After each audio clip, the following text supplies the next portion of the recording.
عزیزان گرامی وقار، شعبان المعظم کا مہینہ اور عنقریب وہ رات آنے والی ہے جس کو ہم شب برات کہتے ہیں، جس کے متعلق قرآن پاک میں بھی ذکر ہے۔ اللہ تعالیٰ نے یوں فرمایا، حامیم والکتاب المبین انا انزلناہ فی لیلۃ مبارکۃ انا کنا منذرین فیہا یفرق کل امر حکیم۔ بعض مفسرین نے فرمایا کہ اس آیت کا تعلق اس 15ویں شعبان کی رات سے ہے۔ بہرحال اتنی بات تو سارے لوگوں کو پتہ ہوگی کہ اب ہمارے زندگی کا ایک باب 14ویں شعبان کو بند ہو جائے گا اور 15ویں شعبان کو ہمارے نئے سال کے تمام معاملات کا دروازہ پھر سے کھولا جائے گا۔ یعنی اس رات کو اللہ تعالیٰ فرشتوں پر تمام معاملات کا حکم نازل فرماتا ہے کہ فلاں بندے کے ساتھ سال بھر میں کیا کیا ہونا ہے۔ اس سے پہلے کہ نئے سال میں ہمارے لیے کیا کیا ہونا ہے، یہاں تک کہ یہ تک حکم آ جاتا ہے کہ کتنے لوگ پیدا ہوں گے اور کتنے لوگ دنیا سے جانے والے ہیں۔ کئی لوگوں کے متعلق حدیث پاک میں ہے اس رات ان کا فیصلہ ہو چکا ہوگا کہ اب یہ دنیا سے جانے والا ہے، لیکن وہ بندہ اپنی شادی کی تیاریوں میں مصروف ہوگا۔ کسی کے موت کا پروانہ جاری ہو چکا ہے لیکن وہ اپنے گھر بنانے میں مصروف ہوگا، وہ اپنے کاروبار کے ترقیاتی کاموں میں مصروف ہوگا، اسے اندازہ تک نہیں ہوگا کہ اس کا فرمان نکل چکا ہے۔ لیکن اس سے پہلے کی ایک بات کہ 15ویں شعبان کو ہمارے متعلق کیا کیا احکامات نازل ہوں گے، یہ سال شروع ہونے پر ہے، لیکن اس سے پہلے کہ ہمارے اعمال جو پیش ہوں گے اللہ کی بارگاہ میں سال بھر کے، اس سلسلے میں تو اب ہم غور کر سکتے ہیں۔ اس لیے کہ یہ بھی فرمایا گیا کہ خاتمے پر سب کچھ دار و مدار ہے اعمال کا۔ جو آپ لوگ سنتے ہیں نا، first impression is the best impression, لیکن یہاں پر اس کے برعکس ہے، last impression is the best impression. زندگی کے آخری وقت جو اعمال ہیں انہی کا اعتبار ہوگا۔ تمہارے زندگی کا دروازہ بند ہونے سے چند ثانیے پہلے جو تم کر رہے تھے اس کا اعتبار ہوگا۔ اسی لیے فرمایا گیا، میرے آقا صلی اللہ تعالیٰ علیہ وسلم نے ارشاد فرمایا، اللہ تعالیٰ نے کسی کو جنتی لکھا ہے، کسی کو جہنمی، لیکن ہوتا یہ ہے کہ ایک بندہ نیک کام کر رہا ہے زندگی بھر، اچھے اعمال کرتا رہتا ہے، لیکن اس کے متعلق لکھا گیا کہ جہنم میں جانے والا ہے۔ ہوتا کیسے ہے؟ فرمایا گیا موت کے آنے سے چند دنوں پہلے یا چند لمحوں پہلے وہ ایسے گندے کاموں میں مصروف ہو جاتا ہے جو جہنم کی طرف لے جاتے ہیں، انہی کاموں میں اس کی موت ہوتی ہے اور خاتمے پر ہی سب کچھ دار و مدار ہے، پھر اسے دوزخ کی طرف لے جایا جاتا ہے۔ اور کسی کے متعلق اللہ تعالیٰ نے جنتی لکھا ہے جبکہ اس کے کام برے تھے، زندگی میں عجب عجب کام کیا کرتا تھا۔ یہ کیسے؟ فرمایا گیا کہ وہ برے کاموں میں مصروف تو رہتا تھا، لیکن موت سے پہلے اچانک وہ اللہ کی طرف آ گیا، مسجدوں کی طرف آ گیا، یہ محافل میں بیٹھنے لگ گیا، اور اسی اسنا میں اس کی موت ہوئی تو آخر میں جو کچھ کرتا تھا اسی کا اعتبار کیا جائے گا اور اسے جنت بھیج دیا جائے گا۔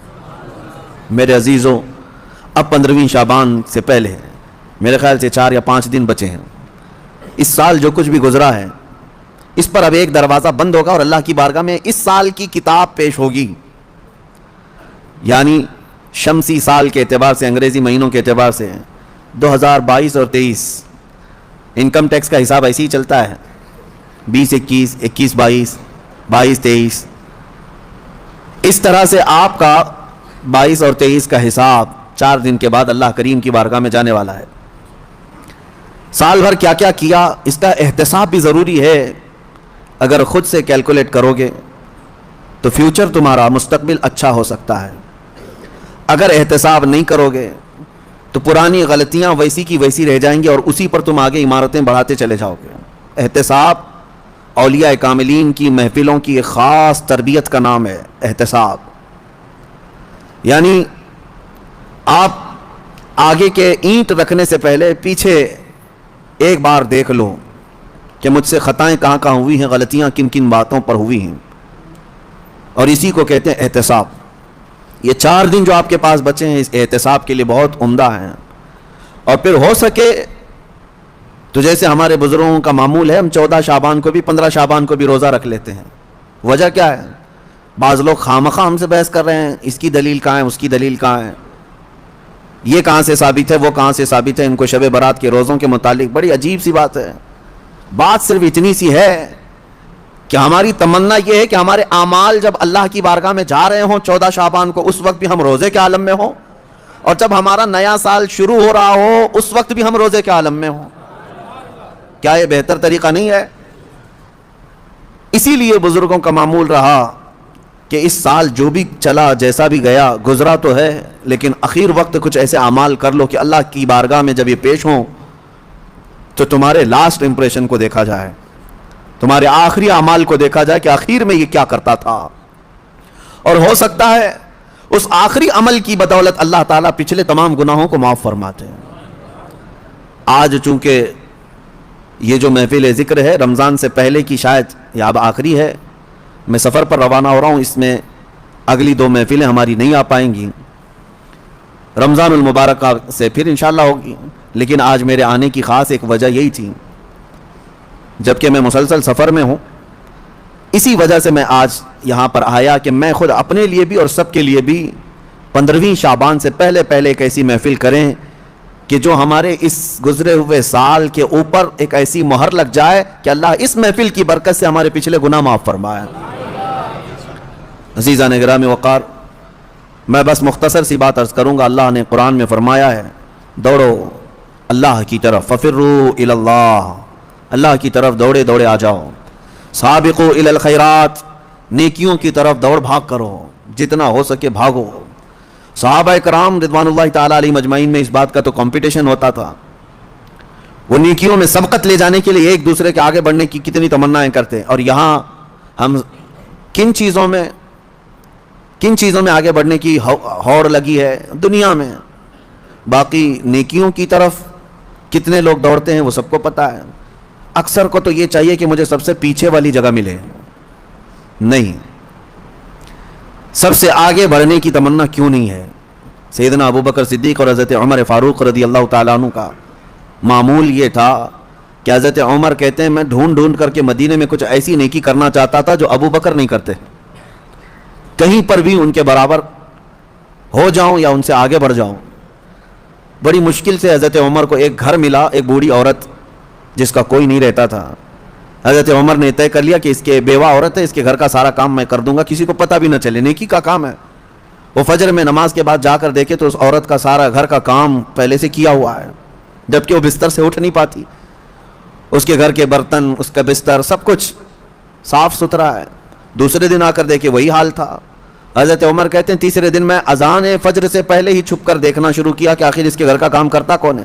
کہا ایک چادر اوڑے ہوئے ایک شخص آیا، گھر میں داخل ہوا، جھاڑو لیا، جھاڑنے لگا، ساری چیزیں ڈھنگ سے رکھنے لگا، اذان ہونے لگی، وہ اس عورت کے گھر سے باہر نکلنے لگا۔ حضرت عمر کہتے ہیں میں قریب جا کر چادر ہٹایا تو ابوبکر صدیق تھے۔ پھر کہا ایک یہ مثال، حضرت عمر کہتے ہیں میں کبھی آگے بڑھ ہی نہیں سکتا، میں جہاں کوشش کرتا ہوں اس سے پہلے حضرت ابوبکر پہنچے ہوئے ہوتے۔ جب آپ کی خلافت کا وقت تھا تب آپ نے اعلان کیا، حضرت عمر فاروق نے، کوئی ایسی نیکی جو ابوبکر کرتے تھے اور میں نہیں کر رہا ہوں تو لوگوں مجھے بتا دو تاکہ میں برابر ہو جاؤں۔ کسی ایک صاحب نے کھڑے ہو کر کہا حضرت ابوبکر جب خلافت کرتے تھے ان کے زمانے میں وہ سب کے حقوق ادا کرتے، لیکن روزانہ وہ دوپہر کے وقت اپنے ہاتھ میں توشادان لے کر جنگل کی طرف جاتے اور پتہ نہیں کسی کمزور یا کوئی معذور یا محتاج کو کھلا کر آتے، لیکن ہمیں یہ نہیں معلوم کس کو کھلاتے تھے۔ یہ حضرت ابوبکر کا معمول تھا۔ حضرت عمر نے کہا یہ تو مجھے بھی نہیں معلوم تھا، میں کل سے ہی یہ کام شروع کرتا ہوں۔ دوسرے دن حضرت عمر نے اپنے گھر سے توشادان لیا، روٹی سالن، اور لے کر اسی جنگل کی طرف چل پڑے۔ وہاں کس کو کھلاتے تھے کیا پتا، دن بھر ڈھونڈتے رہے، کوئی ملے، کوئی نہیں ملا۔ شام کا وقت قریب آ رہا تھا، ایک پہاڑ کی چوٹی میں ایک غار سے کسی کے ذکر کرنے کی آواز آ رہی تھی۔ حضرت عمر اس آواز کی طرف لپک گئے، دوڑ کر جا کر دیکھا کہ کوئی ہے یہاں پر مجبور۔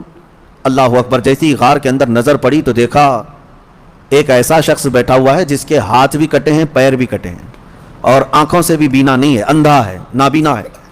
اتنی معذوری کے عالم میں اگر کوئی بیٹھا ہوا ہے اور غار میں، تو حضرت عمر کہتے ہیں مجھے تو یقین ہو گیا کہ یہی وہ بندہ ہے جس کو حضرت ابوبکر کھلایا کرتے تھے، اس کا کھانا وقت کا خلیفہ کھلایا کرتا تھا۔ حضرت عمر کہتے ہیں میں گیا، چپکے سے جا کر بیٹھ گیا، میں نے آواز بھی نہیں کی تاکہ اس اندھے شخص کو یہ معلوم بھی نہ ہو کہ کون کھلانے آیا ہے۔ آپ نے روٹی توڑ کر سالن میں بھگوئی اور اس اندھے کو منہ میں روٹی رکھی۔ جیسے ہی اس کے منہ میں روٹی کا ٹکڑا گیا وہ چیخ کر کہتا ہے آنے والے کیا ابو بکر کا انتقال ہو گیا؟ کون آیا ہے آج کھلانے کے لیے؟ حضرت عمر کہتے ہیں تو اندھا ہے نابینا ہے، تجھے کیسے خبر کہ آنے والا ابو بکر نہیں ہے؟ وہ کہتا ہے اس لیے کہ ابو بکر کو پتا تھا میرے منہ میں دانت نہیں ہے، وہ اپنے منہ سے چبا کر میرے منہ میں روٹی ڈالتے تھے۔ آج تو نے پوری روٹی اٹھا کر ڈالی تو مجھے سمجھ میں آ گیا کہ آنے والا ابو بکر نہیں ہے، کوئی اور آیا ہے۔ حضرت عمر کی آنکھوں سے آنسو آئے، باہر نکل کر کہتے ہیں قسم رب ذوالجلال کی ہے ابو بکر آپ سے ایک قدم بھی میں آگے نہیں بڑھ سکتا۔ لیکن تھی تو دوڑ سابقو الی الخیرات جس کو اللہ نے فرمایا، یعنی نیکیوں کی طرف بھاگو دوڑو۔ آپ کے اندر یہ مقابلہ آرائی اگر آ جائے جس کو ہیلتھی کمپٹیشن کہا جاتا ہے، اس میں حسد نہیں ہے، اور اگر اس میں حسد بھی ہو تو نیکیوں میں ہے۔ رشک جس کو کہتے ہیں، جس کو فرمایا کہ حسد ایک جگہ جائز ہے وہ علم ہے، یعنی اس کو اتنا علم ہے تو میں اور علم حاصل کروں۔ اگر کوئی 2 رکعت نماز پڑھ رہا ہے تو آپ کے اندر اس بات کی تمنا جاگنی چاہیے میں 4 پڑھوں۔ نیکیوں میں دوڑ لگاؤ، اور آپ کو پتا ہے صدقہ دکھا کر دینا افضل ہے کہ چھپا کر دینا افضل ہے؟ سب کو پتا ہے چھپا کر دینا افضل ہے نہیں، لیکن زکوٰۃ دکھا کر دینا افضل ہے۔ زکوٰۃ کو چھپا کر نہیں دکھا کر دینا افضل ہے۔ کیوں؟ تم جتنا بانٹ رہے ہو دوسروں کو بھی ترغیب ہو، اس سے زیادہ وہ خیرات کرے گا۔ اس لیے نہیں کہ اپنے دیالو ہونے کا ذکر کرے کہ میں بہت زیادہ دانی ہوں، میں بہت زیادہ لوگوں پر لٹانے والا ہوں، فیاض ہوں، سخی، اس نیت سے نہیں، بلکہ اگر 500 کی نوٹ نکال کر کے دیا تو ادھر ادھر جو لوگ بیٹھے ہیں ان کے دلوں میں یہ شوق پیدا ہو کہ میں 1000 دوں، کیونکہ انسان کی فطرت ہے وہ مقابلہ کرتا ہے، اور ایسے میں مقابلہ کرے تو بہت اچھی چیز ہے، یہ کمپٹیشن اچھا ہے۔ اور میں اسی بات کی ترغیب دیتا ہوں نوجوانوں کو بھی کہ آپ خود دوسروں کے متعلق بہت ساری چیزیں پوچھتے رہتے ہیں، بہت ساری چیزیں پوچھتے ہیں، کتنا کماتے ہو، نوکری کون سی ہے، کون سی کمپنی ہے، سیلری کتنی، پیکج کتنا، یہ سب سوالات ہیں۔ اور جب وہ جواب دیتا ہے میری کمپنی فلاں ہے، تنخواہ میری 50 سے 70 ہزار کی ہے، اور پھر سہولیات کیا ہیں، گاڑی آتی ہے لے جاتی ہے چھوڑتی ہے، یہ سب سنتے ہو، پھر دل میں یہ تمنائیں جاگنے لگتی ہیں میری تو 1 لاکھ ہونا چاہیے، میری کمپنی اس سے بڑی ہونی چاہیے، مجھے بھی ایسی سہولیات ہونی چاہیے۔ یہ جو تمنا تمہارے دل کے اندر آئی تمہارے پوچھنے پاچھنے کی وجہ سے ہی آئی۔ لیکن مجھے بتاؤ کیا اپنے دوستوں میں کسی سے کبھی یہ سوال کیا کتنے ختم قرآن ہوئے؟ سال بھر میں کوئی جمعرات پیر کا روزہ رکھتے ہو؟ نہیں پوچھتے آپ، نہ آپ اس کی تلاوت قرآن کو پوچھتے ہو، نہ آپ اس کے روزوں کو پوچھتے ہو، نہ آپ اس کی نمازوں کے متعلق۔ میرے عزیزو یہ بھی پوچھتے، اگر وہ بندہ عبادتوں میں آگے ہے تو تمہارے دل میں بھی یہ تمنا آ جاتی کہ کاش میں بھی اس کی طرح سے اور آگے بڑھ جاؤں۔ میں یہ باتیں صرف اس لیے کہہ رہا ہوں کہ رمضان المبارکہ میں آپ سب کا یہی کمپٹیشن ہو جائے تو ہر ایک کا رمضان بہتر سے بہترین ہوگا، بہتر نہیں بلکہ بہترین ہوگا، بہترین ہوگا۔ میں روزانہ اسکول جانے کے بعد یہی چیزیں ہوتی تھی، تیرے کتنے روزے ہوئے، تیرے کتنے روزے ہوئے، ہر ایک کے روزے ہی ایک دوسرے کو پوچھتے رہتے۔ لیکن آپ ہو سکتا ہے آپ کے ساتھ بھی ایسا ہوتا رہا ہوگا، سارے دوست جیسے 10 رمضان آ گئے 15 رمضان آ گئے ہر ایک کو پوچھتے رہتے ہیں کتنے ہوئے کتنے ہوئے، کسی کے 7 ہوئے، کسی کے 10 ہوئے، کسی کے 12 ہوئے، اور کوئی کہتا ہے پورے ہوئے ہیں، اب تک کے پورے ہوئے ہیں۔ ہم بھی اس وقت سنتے تھے، ایک دوسرے سے بات کرتے تھے، لیکن اس وقت ایک دوڑ رہتی، اور گھر میں آ کر جھگڑا بھی کرتے، فلاں کے تو 10 ہو گئے مجھے سحری میں ضرور اٹھانا، نہیں تو میں اس کے پیچھے پڑ جاؤں گا، میں اس کا پیچھے ہو جاؤں گا۔ تو یہ دوڑ کہاں سے آئی؟ یا آپسی ماحول سے ہی آئی۔ یہی انوائرمنٹ ہم چاہتے ہیں کہ نیکیوں میں سبقت لے جانے کا انوائرمنٹ ہو جائے، ماحول ایسا ہو، دوڑ لگے، صرف رمضان میں نہیں تلاوت قرآن میں بھی۔ میں آپ کو بتاؤں آج تقریباً 6 سال سے زیادہ کا عرصہ ہو گیا ہوگا ہماری ذکر کی محفل کو، اس سے قبل مدینہ جامع مسجد میں بھی ذکر کی محفلیں ہوتی رہیں، اس کے بعد پھر یہاں پر ایک ایسے بندے کو میں جانتا ہوں ان پچھلے 6 سالوں سے لے کر آج تک ذکر کی ایک محفل بھی اس کی ناغہ نہیں ہوئی۔ اب تک جتنی محفلوں میں میں حاضر رہا اتنی محفلوں میں وہ بھی حاضر ہے۔ یہ اس لیے میں عرض کر رہا ہوں کہ لوگ اپنے اپنے ریکارڈ بنانا چاہتے ہیں، کاش ان معاملات میں بھی کوئی ریکارڈ مینٹین کرے کہ میری یہ چیز مس نہیں ہونی چاہیے، میری یہ چیز برابر ہونی چاہیے، تو اس میں آپ کو اس قدر بلندیاں ہوں گی جو صحابہ کا ماحول تھا وہ قائم ہو جائے گا۔ صحابہ کے درمیان یہی ماحول تھا، حدیث پاک میں ملتا ہے صحابہ کرام مسجد نبوی میں جمعہ کی نماز کے لیے جو آتے پہلی صف کا ثواب ہے نا. حضور پاک صلی اللہ تعالیٰ علیہ وسلم نے صرف ایک بار یہ ارشاد فرمایا کہ اگر میں تمہیں بتا دوں کہ پہلی صف میں نماز پڑھنے کا ثواب کیا ہے تو اس پہلی صف میں آنے کے لیے تم سب آپس میں تلوار بازیاں کرنے لگ جاؤ گے, جنگ ہو جائے گی تمہارے درمیان. تو حضور پاک صلی اللہ علیہ وسلم نے اتنا فرمایا تھا, لیکن تلواریں تو نہیں نکلتی تھی صحابہ کی. لیکن جمعہ کی نماز کے لیے جو صحابہ مسجد نبوی میں آتے تھے, جانتے ہیں وہ کب آتے؟ فجر کی نماز میں آ جاتے تھے. جو فجر کی نماز میں حاضر ہوا اسے جمعہ کی نماز پہلی صف میں ملی. تو یہ دوڑ تھی. اور اس کے علاوہ صحابہ کا معمول یہ تھا کہ وہ کسی چیز میں پیچھے نہیں رہنا چاہتے تھے. وہ نبی پاک صلی اللہ تعالیٰ علیہ وسلم کی محفلوں کو کاؤنٹ کرتے ہیں, کس نے کتنی محفل اٹینڈ کیا ہے, اس میں اس کی فضیلت بھی تھی. حضور پاک صلی اللہ تعالیٰ علیہ وسلم کے ساتھ کتنے کتنے سفر کیے, کس نے کتنے جنگوں میں شرکت کی, اسی اعتبار سے ان کے مقامات ہیں. کوئی صحابی ہیں جو حضور پاک صلی اللہ تعالیٰ علیہ وسلم کے ساتھ 10 جنگوں میں شرکت کی, ہر جنگ میں شرکت خود فرمائی. جتنے غزوات میں حضور تھے اتنے غزوات میں وہ بھی تھے. صحابہ ان کو اتنی قدر کی نگاہ سے دیکھتے اور کہتے ان کے مقام کو تو کوئی پہنچ ہی نہیں سکتا. یہ ماحول ہو ایک دوسرے پر سبقت لے جانا نیکیوں میں. اکثر نوجوان یہ چاہتے ہیں کہ وہ آدھا بے حیا ہے تو میں پورا بے حیا بن جاؤں. نعوذ باللہ. دنیاوی اعتبار سے میں کمپٹیشن کرو گے, مقابلہ آرائی کرو گے تو ذلت کی طرف جاؤ گے, بہت زیادہ عمیق غار میں گر جاؤ گے.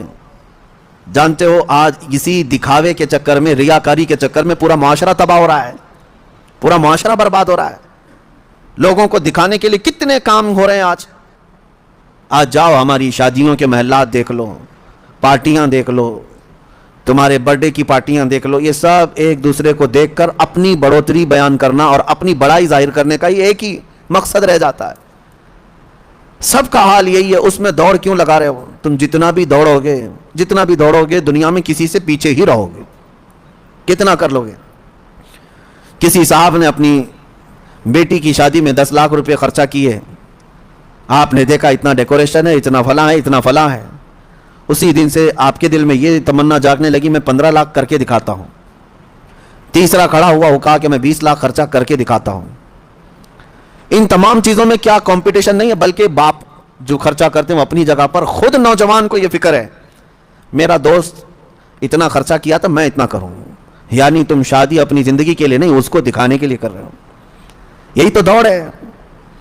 اپنے لیے نہیں کر رہا ہے بندہ. بہت ساری چیزیں ایسی ہیں دوسروں کو دکھانا ہے, دوسرے سے مجھے آگے بڑھ کر کے دکھانا ہے, اس سے بہتر مجھے کر کے دکھانا ہے. دنیا میں اس سے بہتر کے چکر میں تم لٹ گئے لیکن بہتر نہیں ہو پایا. کبھی آپ نے یہ سوچا کہ میرے اتنے اخراجات ہو گئے, اتنا میں نے لوگوں کو دکھانے کے لیے پتہ نہیں کیا کیا کھانے بنائے اور سب کھائے اور گٹر میں پھینک کر چلے گئے.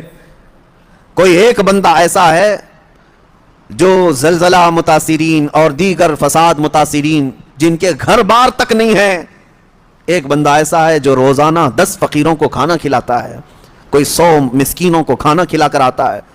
تمنا تو یہ ہونی چاہیے تھی کہ وہ 10 کو کھلا رہا ہے آج تو میں کیوں 50 کو نہ کھلاؤں. یہاں پر اگر تم کھلانے کی بات کرتے تو اللہ کا قرب حاصل کرتے, اللہ کا قرب حاصل کرتے. باقی پارٹی شارٹی جو ہے اس میں سوائے اسراف اور فضول خرچی اور بربادی کے کچھ حاصل نہیں ہے, کچھ حاصل نہیں. اور کب تک لوگوں کو راضی کرو گے؟ میں نے دیکھا ہے گھنٹے 2 گھنٹے کے لیے تمہاری پارٹی میں آئیں گے, گن کر کے جائیں گے کتنے کھانے بنے ہیں. یہی گننے کے لیے لوگ آتے ہیں. ٹھیک ہے 6 قسم کے کھانے تم نے بنائے تھے, وہی تمہارے ہاں جو کھایا ہوا ہے کل کسی اور کے ہاں کھائے گا اور بولے گا ارے بھائی تمہاری تو 6 ہی تھی, میں آج یہاں پر 8 والے کھا کے آیا ہوں. تمہاری تو سارے اخراجات, تمہاری ساری فیلنگ تو گئی, ختم ہو گئی. جس کو راضی کرنے کے لیے اتنے خرچے کیے تھے, تمہاری استطاعت سے بڑھ کر کے خرچہ کیا تھا, وہ کسی اور جگہ کھا کر کے پھر یہ کہے گا تیرا کم تھا فلاں کا زیادہ تھا, تو تمہیں بے سکونی ایسی ہی رہ جائے گی, وہ بے اطمینانی ویسی رہ جائے گی. چھوڑو. اسی لیے کہا ہے شاعر نے چھوڑ فکر دنیا کی چل مدینے چلتے ہیں. اور وہاں دوڑنے کی جتنے لوگ بات کرتے ہیں وہ سبقت لے جاتے ہیں, سبقت لے جاتے ہیں. اسی لیے ہم نے دیکھا ہے, میں بلا مبالغہ کہہ رہا ہوں, میں اکثر ان بزرگوں کی تاریخ پڑھتا بھی ہوں اور ان کی کتابیں مجھے بڑی پسند بھی ہیں, یا ان کی صحبت مجھے بہت اچھی لگتی ہے جو کثرت سے میرے آقا صلی اللہ تعالیٰ علیہ وسلم کے کمالات کا ذکر کرتے ہیں. دل لگتا ہے ان بزرگوں کے پاس. اس کی وجہ یہی ہے کہ ان کو ہم جتنا پڑھتے ہیں ہمارے اندر سے اتنا ہی عشق رسول بڑھتا چلا جاتا ہے. اتنا ہی بڑھتا چلا جاتا ہے. ہو سکتا ہے پہلے ایسی ایسی تمنائیں نہیں تھی، لیکن بزرگوں کو پڑھنے کے بعد کچھ اور ہی تمنائیں ہونے لگتی ہیں. ظاہر سی بات ہے. پیر مہر علی شاہ رحمۃ اللہ تعالیٰ علیہ، اعلیٰ حضرت امام اہل سنت فاضل بریلوی، یہ مدینے گئے تھے حضور پاک صلی اللہ تعالیٰ علیہ وسلم کی بارگاہ میں. ہزاروں نہیں، لاکھوں کروڑوں لوگ آتے ہیں، اپنی اپنی تمنائیں مانگتے ہیں. یا رسول اللہ میں فلاں ہو گیا، آپ مجھے یہ عطا کر دیں، وہ عطا کر دیں. لیکن ان بزرگوں کے سوال تو یہ تھے کہ یا رسول اللہ کچھ نہیں، بس آپ اپنی قبر انور سے باہر آ کر دیدار کرا دیں. تجھ سے تجھی کو مانگ کر مانگ لی ساری کائنات. ان کا فلسفہ یہ تھا، تجھ سے تجھی کو مانگ کر مانگ لی ساری کائنات. وہ اپنے ہو گئے تو رحمت پروردگار اپنی. اور یہ سوال کیا، اور دونوں بزرگوں کو پہلی مرتبہ، دوسری مرتبہ، تیسری مرتبہ امید تو ان کی پوری نہیں تھی، یعنی وقتی طور پر ان کی مانگی ہوئی چیز تو سامنے نہ ملی. حکمتیں ہیں. دوسرے دن اعلیٰ حضرت فاضل بریلوی نے بھی اپنے ماتھے کی آنکھوں سے جلوہ رسول کو دیکھا. پیر مہر علی شاہ صاحب مدینے سے رخصتی ہو گئے، یہ کہتے ہوئے کتنے مہر علی کتنے تیری سر